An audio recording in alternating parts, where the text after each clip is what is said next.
Hello, everybody. You're very welcome to a new Redefining Cybersecurity podcast. I am Sean Martin, your host. I may not sound like myself today with a bit of a grovelly throat, but it is me.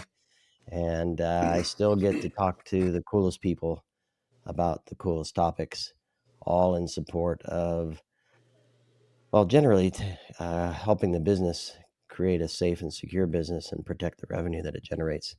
But when businesses touch society and humanity, it's also protecting those things as well. And we had a great webinar not too long ago on the topic of AI in healthcare, and a fantastic panel. And one of the panelists has agreed to come back and have a deeper conversation with me. Jim St. Clair, it's a thrill to have you on. Pleasure here, my friend. Yeah, no, the pleasure's all mine, Sean. I greatly appreciate the invite for the first panel session. I thought that was all star, and an honor to come back and chat with you a bit more and groove on the topic. Absolutely. So so it was a good panel. I'll include a link to that so folks can watch that on demand. A lot of great information there from provider and payer and operations perspective, security as well. So Jim, just to kind of refresh folks, if they saw that, or let them know who you are, new if they didn't see that, and just who you are, what you're up to these days. Sure, absolutely. I am the Vice President of Public Health Systems at Altarum Institute. It's a nonprofit. We've been around for a lot of decades with a specific mission to support public health agencies and public sector healthcare.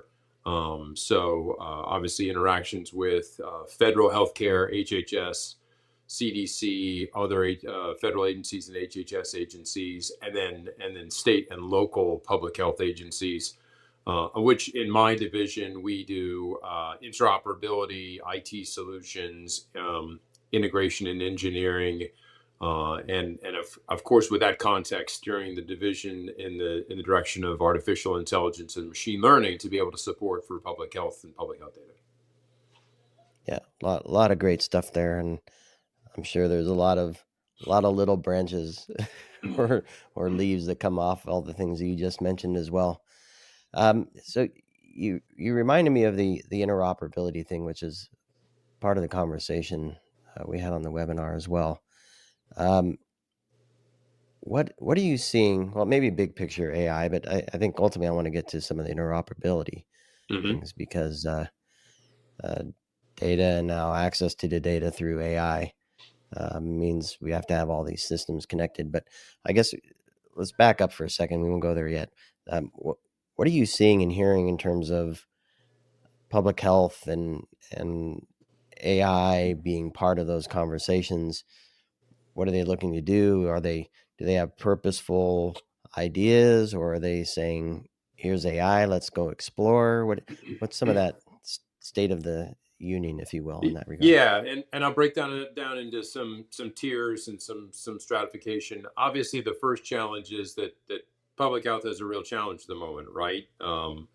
The primary sources of funding and initiatives such as data modernization and the like have been subject to a lot of challenges and variation in the last few weeks, the last couple months.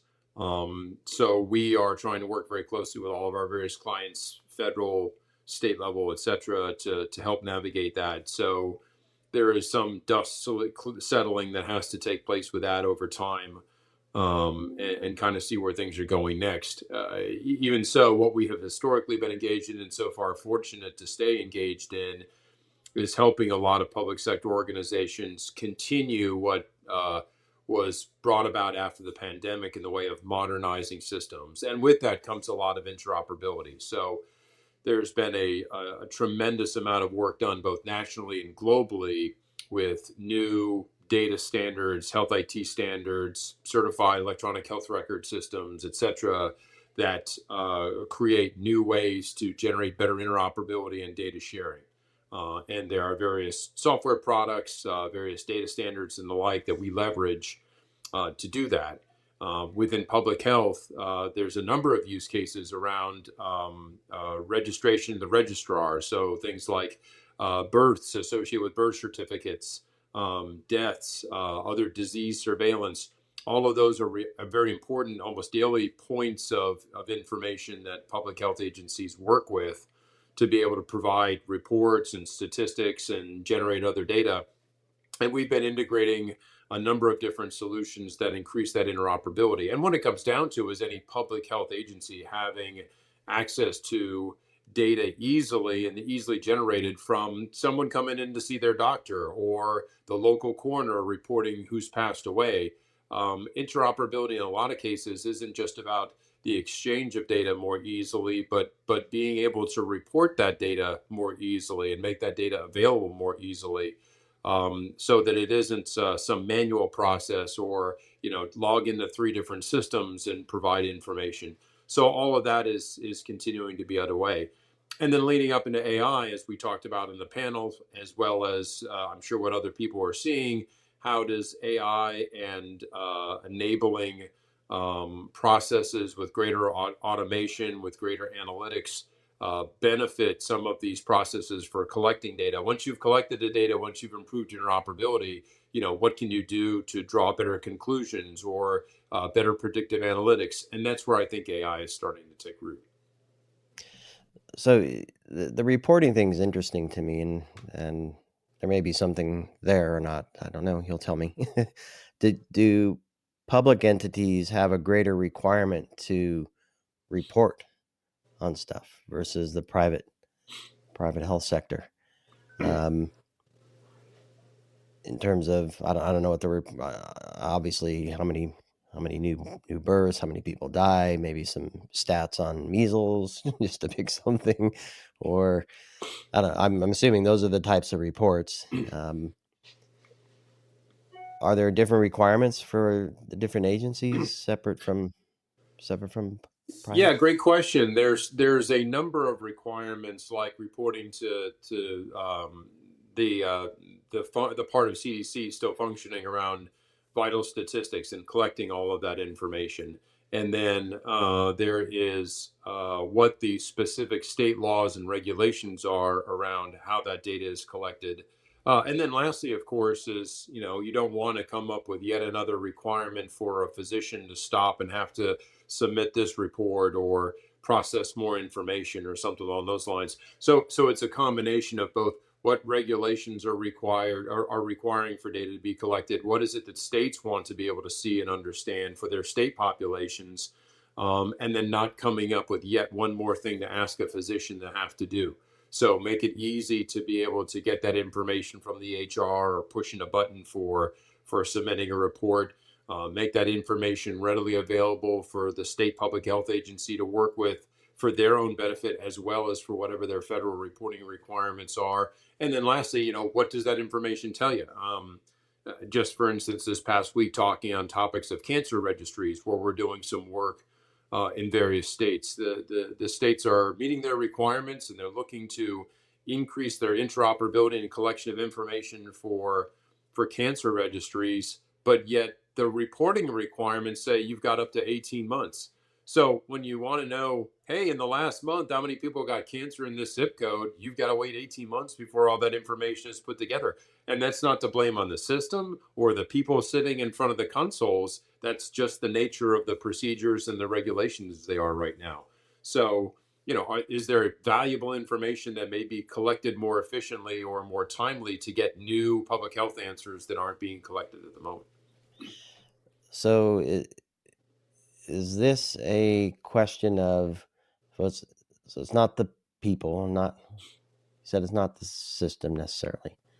I'll question that, but I guess maybe it's more the the policy Yeah, so in people, and the process, and law. technology, it's Yeah. process and policy. Yeah. Okay.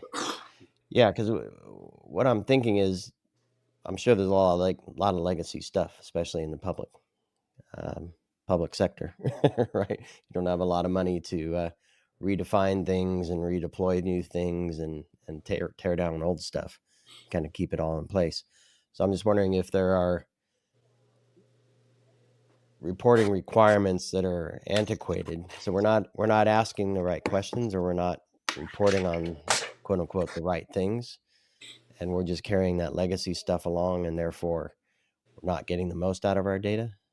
I Is that I think actually that's a great question to ask, because I think since the pandemic and with the advent of all of the modernized technology that we are working on, and the number of public health agencies that have made great strides in getting rid of legacy systems or improving their data collection, then the question becomes, well, what is public health information? What does public health do? Um, and I'll take a radical approach for a second, just for internal discussions, as we look at these political arguments about, are they going to cut Medicaid, or what's going to happen to Medicaid? Well, is there public health information within Medicaid that can be used to improve population health? Are there predictive analytics that would help guide how money is being spent on the Medicaid population? As as commercial healthcare moves to what they call value-based care, and Medicare Advantage being a big example of value-based care, how do we collect the right population health data for Medicaid to be able to make better value-based care decisions for their population? And that means, what are we collecting from the Department of Health? What other information can public health collect? And then what do we do with that information, and how do we look at it and slice and dice it various ways? yeah, and I can only imagine. I mean, a lot of the questions I presume are operate more efficiently, cut cost, reduce waste, prevent fraud. I'm sure it was in there somewhere. Hopefully, deliver care Hmm. measurements are in there. Better care is in there as well. But even those are fairly tactical and aren't a broad set of things of what what can we do? How do we change the way we look at this Right. and ask a question of, with all of this data, what is possible, and how do we ask the right questions that aren't tactical but are strategic in nature, so that we can. And then there's the next part: what do we do with it when we have some data to work with, some info to Uh, work with? Absolutely right. And there's a colleague of mine, Trey Rawls from Optin, who publishes a weekly Substack, sometimes a couple times a week, fairly prolific. And he wrote a real good one, I think, that I read Sunday, about applying first principles thinking.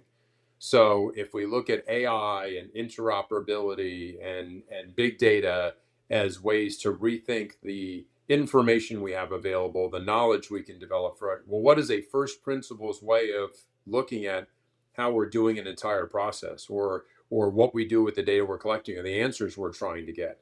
And there are lots of examples, and EHR being a good one, where in some respects it just was an electronic form of the way you kept a paper chart anyways. That's not a true transformation or first principles rethink of how you collect information and manage it for a patient. Now, there may not be perfect answers there, but just rethinking in terms of first principles, what is it fundamentally as an organization we're trying to do in population health and public health, and disseminating information for diseases or chronic conditions? And how can new technologies help get to a better first principles way of addressing that? And yeah, so then the other thing I'm thinking, and I don't know why it just popped in my head, but I've had quite a few chats with our common good friend, Mr. Mike Parisi, Hmm. on the topic of Tefka. And I think I posed a question, I don't know, a number of weeks ago, and nobody replied. Thank you very much, everybody on LinkedIn, for not replying. I was just wondering I wondered then what the status of Tefka was. I could probably venture a guess now. Well, as of right now, it is still officially in the books. There was some misinformation or Mm, disinformation that the Sequoia project contract had been canceled, and in fact, it's been confirmed that's not the case. There's still ongoing processes with the existing qualified health information networks, so it's not ruled out yet. But there is. I think that there are legitimate concerns and questions about where it continues to go with support and sponsorship from this administration. But that doesn't mean that organizations that haven't become qualified health information networks will just stop overnight. And I think that the momentum is starting to build a bit. Okay, because I have a feeling that's a huge part of finding success in this bigger picture, is having that common system, right? Maybe for folks, I'll butcher it if I try to describe it. Can you describe TEFCA for the folks Yeah, out there? that's the Trusted Exchange Framework and Common Agreement, which is a framework for information exchange that the what was the Office of the National Coordinator, now the Assistant Secretary for Technology Policy, ASTP, and HHS, came up with a mechanism that was part of the 21st Century Cures Act, all aimed at building national networks for exchanging health information. Now, I think as a what I call myself as a self-described HIE guy, I think there's always been an open question as to the roles of the QNs and national networks relative to HIEs. But I think most everyone would agree diplomatically that they can function harmoniously together for various reasons. Um, but And the HIE is a health information exchange. Those are state level. Is that right? Those are state level, and Yeah. in the cases of some states, they you may have more than one. In the case of Texas, they passed their own law around the data exchange framework and have multiple health information organizations, what they call QHIOs, specifically for service within California to serve California population. Texas also has several different HIEs as well, but I think when you look to those biggest states between New York and Texas and California that really cover the most geography, it's natural that they're a bit more federated. Other states like Michigan, of course, has the Michigan Health Information Network. Delaware, Maryland has CRISP, so they may have a singular state entity supporting them with some sub entities underneath. Um, but yeah, as I was saying, I think most everyone agrees that as defined so far, they can be harmonious. And the most important thing is that when somebody wants their information to go from point A to point B, that there's the right switchboard between AT&T, Verizon, and Sprint to be able to make it all work. So Yep. Yeah. So I'm wondering how AI can fit in here. I mean, we could probably plug it into every spot somehow, some way. Um, are there opportunities? I'm just thinking of this complex network of systems and data sets, and if there's interfaces and frameworks and everything has to line up properly, and it could take forever to do it. Maybe a simple, quote unquote, simple AI API call yeah, yeah, as as a bridge to some of this stuff could be a nice stopgap to help connect some of these things, as long as security is part of that equation, of course. So I don't know. It's just coming to the top of my mind. What are you thinking in terms of AI and how we can, because there's population health, right? So the broad, and then there's precision health, hmm which AI, I presume, can help with that as well. So where do you think some of the investments, and there's probably other areas, but what are some of the investments you think are coming down the line? yeah. At Altarum, we're going out with a basic message around kind of five different use cases within public health that we think are low hanging fruit or can bear fruit for AI around public health decision support platforms. Using algorithms and ML to assist in analyzing data and helping to come up with courses of action or better understand next steps in a scenario. Community Health Intelligence Suite, and ASTO, the Association of State, Tribal, and Healthcare Organizations, actually just did a good webinar today talking about AI enabled tools for community health workers and community health agencies. Um, Workforce augmentation. And of course, this is very similar to workforce augmentation that we're looking at in healthcare as well as other industries where, how can the AI chatbots or AI agents help enable conversations or individual engagement or communication strategies. One of the things we've talked about recently is you have certain communicable diseases, and of course, there's always been a public health reporting requirement around that, and public health agencies collect that data and they report on it. But what if you have AI tools that help you with that reporting and collection and understanding that then translate into targeted communication tools? Hey, these communicable diseases are coming up in these specific zip codes. affecting these demographics and populations. What can we enable through chatbots or other means to be able to communicate to those populations through, popular messages or social media or something to make them more aware to be able to address a health challenge or be more aware of a challenge that they have for a communicable disease in the area.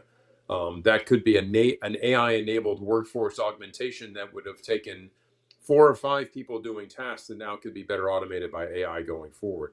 We're also looking at AI enhanced emergency response coordination. Maybe that's a combination of GIS data being leveraged by large language models in conjunction with other emergency reporting data to be able to be more actionable in disaster areas and storm response. Something I concern myself with here being in a hurricane zone. And then, as you mentioned already, predictive population health management, where we strayed a bit about saying, hey, you've collected all this data from various registries, from various reporting on various conditions. How can we translate that into population health information that provides predictive analytics that help us make healthcare investment decisions or Medicaid decisions? And so this is your guidance, those 5 things, which are fantastic. Um, how do different public entities take those first steps? Is it all over the place in terms Yeah. of who's moving how and where and why? And I'm sure a lot of it's driven by funding, but I also presume there's some understanding and skills gaps that may impact some progress. What do you think? Yeah, and I think that it is, of course, early days. It's kind of early days in health. Well, so let's talk about AI in healthcare more broadly, where at the macro level we say, oh, early days, slow adoption, things aren't really coming along. But if you read the Journal of the American Medical Association, which has a dedicated AI section, there's all kinds of cool things that different hospitals and academic medical centers are doing on their own. There may not be wide adoption, but if you just look at, say, empirical results or what they were choosing to try and sample with AI and do, I think it holds lots of promise for the future. I think public health agencies are in a similar position, realizing, of course, we started off by saying the immediate challenges that we all are facing with regards to budgets and just government investment. Um, but there's potential for the next generation of tools and what they continue to adopt to be able to leverage some small portion of AI, maybe a larger Gen AI implementation for managing their data, all of which are there for consideration. I think what I'd like to think is that the barriers to entry are relatively low if you consider them. There's been lots of technologies in the past that just getting your hands on something like a certain server or a certain router or a certain piece of software wasn't as immediately achievable and leverageable as you can sign up for a free ChatGPT account right now. Yeah, exactly, and it just makes me wonder what. Yeah, I presume there's a lot of requirements. I'll call them requirements for things that need to get done or built, or we have all these systems. We replace them. There's still a list of things we never got to, Hmm. and some of it may be because the system doesn't support it or whatever the case may be. I'm thinking of the scenario that's coming to mind is like remote health, where doctors and nurses go out and visit, and they have a set of people they're going to go visit at their home health, I guess I should Hmm. say. Home health or remote patient monitoring. Yeah, Yeah. yeah. And so how do you schedule those calls and visits and I would imagine setting up logic to do that manually would be hard. Using AI could be easier.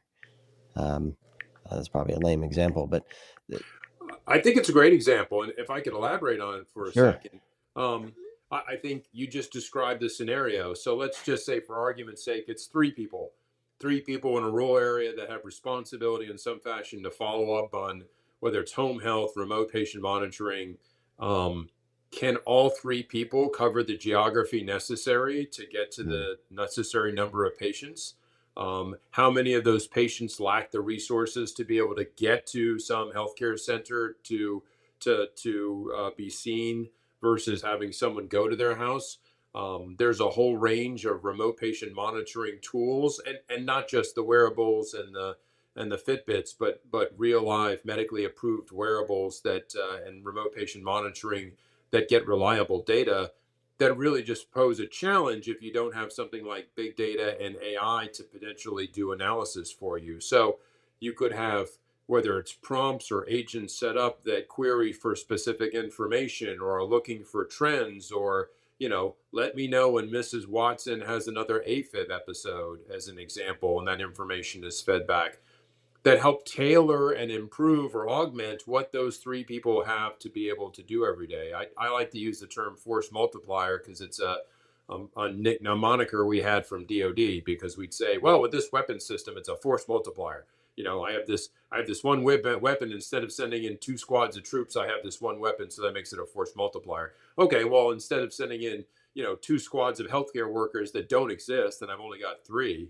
my one weapon is an LLM or a trained multi-agentic framework using all of this collected data to help answer questions and analyze things for me to tell me what I need to focus on for priorities. I love it. I love it. So, are there? Uh, there must be the companies building some of these systems for public health entities to use. They're not public entities aren't building this stuff themselves, are they? Or maybe they are. I don't know. Well, yeah, that's a super question, and I think it speaks to the industry in general. You can go out and you can buy Gen AI. You can get a subscription to Claude or get a subscription to ChatGPT or Gemini Pro or whatever, and then you do something with it. It's still just a subscription like anybody else. And then there's a multitude of vendors that may be offering you tailored AI capabilities to do a function, to write a document, to review information, etc., that are built on those same generative AI platforms.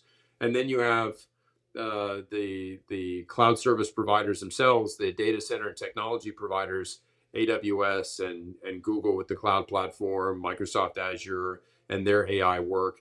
And they're offering you enterprise type AI solutions where you're doing things with their computing and cloud platforms that you can benefit from what their AI that's built in has to offer, which is more of what we're doing with our initiatives at Altarum. So you really have the choice of kind of, and then I guess the last one, which last but by no means not least, is of course the open source, open model world that allows you to download and run your own if you want, or set it up in an instance of a cloud. And I would offer, if you look again at some of those publications in the Journal of American Medical Association AI sections, a lot of those efforts, they've built their own machine learning models or they've done something with their own algorithms. They have rolled their own completely for research purposes. In some cases, because you obviously have the most control over that, and in others because they may have a commercialization opportunity. So they can in turn that into a commercial AI platform and offer it as something that's explicitly applied for, kidney dialysis or cardiac monitoring or something like that that they could use. So it's kind of, again, it's also very very much like we were talking about before. It used to be if you needed a copy of Oracle database, you had to go and buy a copy of Oracle database, and that was the only way to use it. Now it's like, well, I need to do something with AI. Okay, well, here's the 6 different ways that you can approach, identifying, utilizing, implementing AI, depending on what you're calling AI to be in the first place. Yeah, and so here's a question because we're at roughly 30 minutes here. Um, so my audience primarily security leaders and chief security officers, chief information security officers, practitioners, and business leaders as well. And so I want to connect this for them. So clearly, if they're in the healthcare space, they probably know a lot about what we talked about. But what might, let's look at it from two different ways. Well, let me ask a question first. Business leaders in public health, are they still doing what's right for HIPAA, high tech, and privacy in general? And well, let's answer that first, and then I'll go to the CISO side. Yeah. So in the context of our Yeah. clients, we have our own secure cloud network that meets NIST and many of the FedRAMP requirements, specifically to support PHI, controlled unclassified information, that sort of thing. So we have taken that seriously because our clients in the public health agencies are taking that very seriously.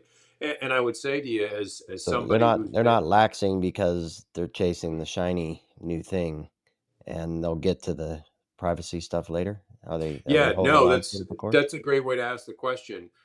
I was about to say that I have been a little bit surprised, and I guess I like the fact that more and more, say, state level requirements that we see, the states are now benefiting from the what's known as FedRAMP, that's called state ramp at the state level. So states have embodied NIST type security controls in their requirements and will offer, ask for something perhaps bright and shiny, but that bright and shiny still has to operate within a security control environment.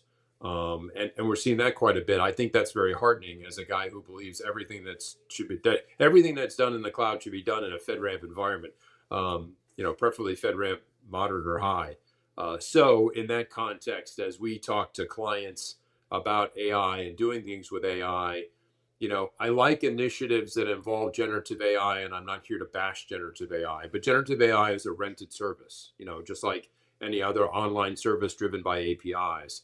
That's different than recognizing we want to get into AI as a public health agency, make it part of our knowledge management and our data governance, and saying how we do that in the context of FedRAMP, state ramp, high trust type compliance environments, which means selecting an architecture where you have more control over the large language models, the AI processing in the context of that environment. So those models themselves have a number of vulnerabilities. Of course, you're always exploring safety and security in AI, but if that's running contained within the enclave of your FedRAMP, state ramp secured environment, that's an entirely different risk management scenario than I'm just going to feed something into Chat GPT who promises me it's going to be anonymized.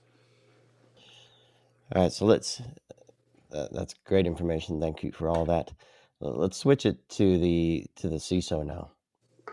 So hopefully CISO and these entities are having conversations with the directors and executive leaders, uh, driving the boat, right, steering the ship. Mm-hmm. Um, but there's always going to be some form of shadow AI, I think, and the easiest is with the rent a service. Grab yourself a $20 a month usage, right? Yeah. Um, how do CISOs? Well, let's look at it two different ways. At the executive level, what kind of questions should CISOs be asking the executives to ensure that they're driving the right message down in terms of secure and safe use of AI?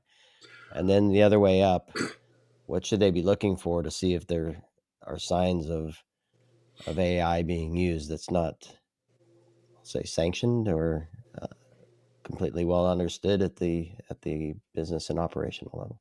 Two Yeah, different things there. I think that's a great question. From my experience, I've seen lots of CISOs and have the pleasure to interact with quite a few that are working on getting those answers. So, for instance, the Healthcare Sector Coordinating Council, which is the healthcare industry representative group working with HHS and DHS around cybersecurity infrastructure protection. One of our nearest working groups is cybersecurity for AI, and that is starting off first by saying, look, there's a whole collection of publications and pontifications around reliable AI, trustworthy AI, secure AI. What does that mean? What are overlapping frameworks, or what are frameworks we haven't addressed yet from NIST, from ETSI, the European authorities, from ENISA, from whoever, the UN, about ways that AI should be controlled and risks of AI and things to be concerned with. And I think we're trying to synthesize that into easily understandable, actionable risk management tools for healthcare CISOs to use to understand if AI gets thrust upon them by leadership, these are things to look out for. Or, of course, ideally, they're asked at the table, well, what are some, we're interested in moving into AI strategically. Hey, CISO, what does that mean for us in terms of our security concerns, and how should we approach it safely and securely to begin with? And you always want to point to, speaking of my CISO days, you always want to point to a framework, a reliable standard, something that keeps you out of trouble because it's what everyone has adopted. And those are still evolving. I think my personal thought, the biggest challenge with AI is that, you got a box, and in that box is AI, and it's a neural network, and it's confabulating things and coming up with calculations, and how it processes the gazintas into gozadas is still kind of, mathematical confusion. And historically, you've had systems and you've had data control and system integrity to know, well, if I put one value in here, I expect to get this value out over here. And that's how I know the system was working right. You don't always have those controls now. So we concern ourselves with, um, LLM poisoning and data injection and some of these other concerns. But then what other frameworks can I look to mitigate that risk in terms of controlling either the checks that are involved, or how the data is entered, or what happens to the data while it's in there, and it doesn't leave these three servers no matter what. Okay, that's cool. How does my memory work with the GPU so it's not dumping memory content into an unsecure location or something along those lines? That all comes from just the combination of technical understanding with these frameworks and guidelines and controls. Yeah, and I've had quite a few conversations on AI security, and I, people listen to the show probably heard me say a few times that I hearken back to my days in quality assurance, where you had a defined set of scenarios and use cases and inputs and outputs, and you had a nice box that you could test, and then Hmm. you try to break the box as well and mix stuff up inside the box, but it was fairly contained. And now there's no form like interface that people are interacting with. It's a free Right. form, free thought. There's vibe coding and all kinds of other vibe stuff going on. Uh, that it's not a single input. And to your point, it's not the same output, not always the right output or an accurate output. And that's just from the data level. And if we start to think of it in the same context or in the same sense, but in the context of security and privacy in terms of access control and yeah, systems sharing information or exposing information, I think the way we look at it, security of AI also needs to be rethought in that sense, because Yes. it's not just a box where something's going in, something's coming out, and as long as I protect that perimeter, I'm okay, because there's a Uh, lot of y- stuff going on. you're exactly right, Sean, and I mean that goes back to the turn of the century when we were still talking about defense in depth strategies, and from a military perspective, applying the way we secured on the battlefield to secure our networks. But it was largely whatever wire connected to another box was your various points of security. But now, as you were just describing, I think it's not just AI security. What you're really worried about is data and the data governance. AI is meaningless if there isn't data behind it. What you're worried about are the safety, security, integrity, availability of that data. And data governance has turned into a real challenge for an environment where data is everywhere. So Yeah. So I don't. You described some of the vulnerability and attack services and methods. Are you think you could describe what I described for CISOs in a way that gives them something to work from, to think about differently as they redo or redefine their cybersecurity programs with AI in mind? Yeah, I think NIST has some good guidelines. Unfortunately, I know, speaking for myself, it's an area that requires almost daily understanding, and of course appreciating that healthcare CISOs in particular have enough challenges just with their own environment before AI starts introducing new ones. Um, I think, and sincerely have not paid as much attention to it, but I think that AI for cybersecurity is also, rapidly growing too, which is, hey, these new threats are going to be too difficult to keep up with. So why not have AI as my friendly guard dog, being able to help watch what AI is doing in other places too. Um, uh, and uh, and I think most CISOs are pretty smart when it comes to understanding vendorware and whether or not there are real solutions to choose or to acquire or to build something or buy it, and that's all part of the game for development. Yeah, all part of the fun and games. I drug you all over the place. You're amazing to follow along my Yeah. crazy mind Well, we bending chatted today. before, so I kind of feel like Um, I know it. I know you've been doing some research as well, and I don't want to go through all of it, but was there anything in there, because we didn't touch on it directly? Was there anything in the material you're putting together that stands out, maybe even in the context of what we discussed today, that you want to highlight? Yeah, I think it's grown more and more important.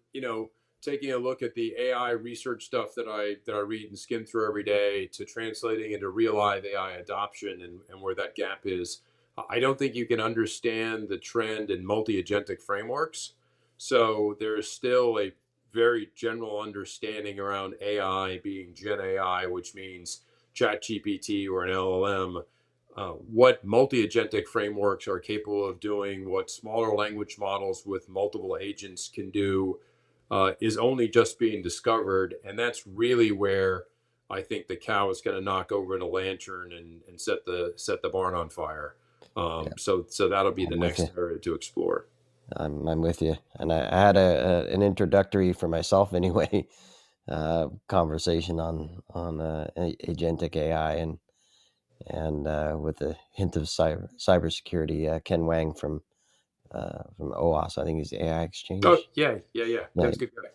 and so he enlightened me. I mean, he's got deep knowledge. I learned like this much because that's all I can handle. Yeah, yeah. But Okay. uh, I'm with you there. The lantern getting knocked over. Yeah, I mean, yeah. we start talking about agents writing codes so the system works differently based on how it's prompted. It's going to be quite something. Well, that's a good advice. Thanks for bringing that up again and making my mind spin some more. Well, Jim, it's been great chatting with you, and obviously we could chat for hours, but we won't. Yeah, yeah, Let absolutely. folks But I enjoy our chats ruminate together. on this, and we'll chat with you soon. So, thank you so much. Appreciate it, Absolutely. Thank you so much. Good to and talk thanks to you, everybody. Sean. Appreciate the opportunity. Absolutely, thanks everybody for listening. Stay tuned, subscribe, share with your friends and enemies, and we'll see you on the next episode.